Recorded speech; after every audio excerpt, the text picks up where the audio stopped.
Hello mga mares, ang cravings nga natin for today walang iba kundi itong napakasarap na nagmamantikang pork steak. Nako, ang sarap talaga nito i-partner sa mainit-init na kanin. The best talaga mga mare ang mga ganitong klaseng ulam. Talagang ma-enjoy mo ito lalong-lalo na kapag malambot na malambot yung karne niya. Nako, ang dali lang nitong lutuin, kaya naman tara at lutuin na natin to. So para sa recipe ito, gagamit ako dito ng pork liempo. Pwede rin naman kayong gumamit ng pork chop, pwede rin naman ang kasim. Malinis na pala itong karne natin, kaya naman titimplan ko na ito. Maglalagay ako dito ng 3/4 cup na soy sauce, 3 tablespoon of oyster sauce, calamansi juice, and of course, ang ground black pepper. Mag-add rin tayo dito mga mare ng brown sugar, pero optional lang to. Kung ayaw nyo, okay lang din naman.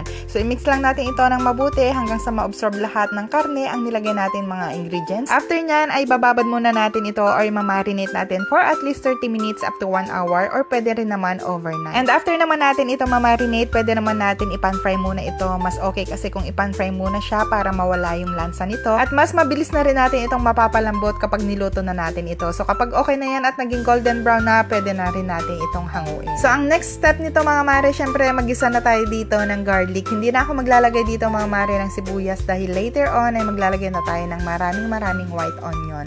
So after naman natin mag-isa yung garlic, pwede na natin isutay dito ang napan-fry natin na karne. So igisa lang natin itong karne ng mga ilang minutes mga mare, and then after nyan, pwede na natin i-add dito yung marinade na ginamit natin kanina. Mag-add na rin ako dito ng 1 cup na tubig. At kung hindi naman kayo maselan sa mga seasoning, pwede pa kayong mag-add dito para mas lalong lumasa itong ating pork steak. And after ko mapalambot ang karne ng mga ilang minutes mga mare, ito nga at ilalagay ko na rin dito itong white onions. Mas marami, mas masarap, mas mabango. And finally, ito na nga ang ating napakasarap na nagmamantikang pork steak. Nako, itry nyo din to mga mare dahil sobrang sarap talaga. Sigurado ako pag niluto nyo to, nako, taob na naman ang kaldero nyo.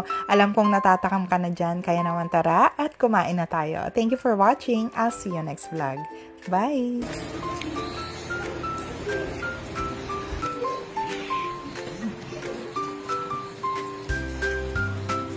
Matraw?